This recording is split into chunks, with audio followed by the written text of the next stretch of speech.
জুম্মা মোবারক।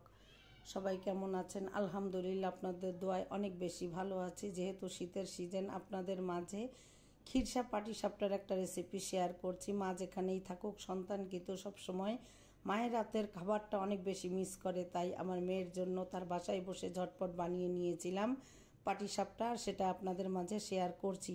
অনেক মজার ছিল। এখানে প্রথমে আমি চালের গুঁড়াটা হাফ কাপ পরিমাণ গুঁড়ো দুধ দিয়ে, স্বাদ মতো চিনি দিয়ে, এখানে 2 কাপ পরিমাণ চালের গুঁড়া দিয়ে অল্প অল্প গরম পানি দিয়ে খুব ভালো করে ব্যাটারটাকে রেডি করে রেখে আমি খেজুরের গুড় দিয়ে আজকে খিরসাটা তৈরি করব। এ কারণে আমি কিছুটা গুড় একটু গ্রেট করে নিয়েছি। এবার চুলায় চলে গেলাম।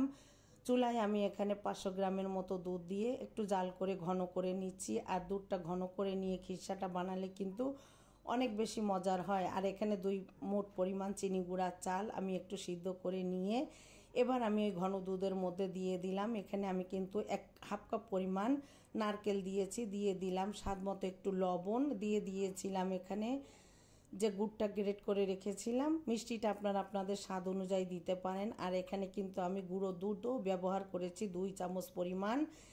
স্কিপ হয়ে গিয়েছে, ক্যামেরাটার অফ ছিল। এবার আমি খিরসাটাকে নামিয়ে ঠান্ডা করতে রেখে দিয়ে এবার আমি ব্যাটারটাকে আরও কিছু সময় একটু নাড়াচাড়া করে মিশিয়ে নিয়ে এবার চুলায় একটা তাওয়া বসিয়ে দিয়ে আমি 1 চামচ পরিমাণ ব্যাটার দিয়ে ভালো করে একটু আলতো হাতে ছড়িয়ে দিয়ে এরপর উপর থেকে খিরসা দিয়ে এভাবেই কিন্তু পাটিসাপটাগুলো বানিয়ে নিয়েছিলাম। আর এভাবে প্রিয়জনের জন্য ঝটপট খিরসা দিয়ে পাটিসাপটা বানিয়ে দিয়েছিলাম। অনেক বেশি মজার ছিল আর অনেক লোভনীয় খিরসা পাটিসাপটা। আপনারাও কিন্তু ঝটপট তৈরি করে নিতে পারেন।